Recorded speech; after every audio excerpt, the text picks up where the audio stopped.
Balki siz meni kredit markazi asoschisi sifatida bilasiz. Lekin bularning hammasi qayerdan boshlangan? Men bu sohaga 2021-yil avtokredit yo'nalishi orqali kirib kelganman.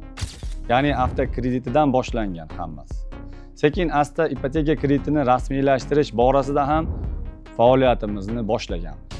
Odamlarga ipoteka kreditini rasmiylashtirib, uy-joy sotib olishida ko'maklashib, ularni xursandchiligi va minnatdorchiligini ko'rganimda, bu sohani yanada rivojlantirishni o'z oldimga maqsad qilib qo'ygan.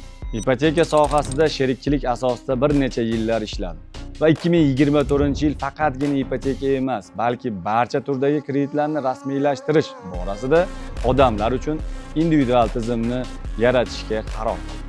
Kredit markazini ochishdan maqsadim odamlarga imkoniyatiga ega bo'lishi, orzularini amalga oshirishi. Qaysidir bank rad etsa, biz unga yechim topib beramiz. Bugungi kunga kelib kredit markazi mingdan ortiq fuqarolarga xizmat ko'rsatadi. Ularning 90% bizdan mamnun bo'lishgan. Sizda bank va moliya sohasida savollaringiz bo'lsa, kommentariyada yozib qoldiring.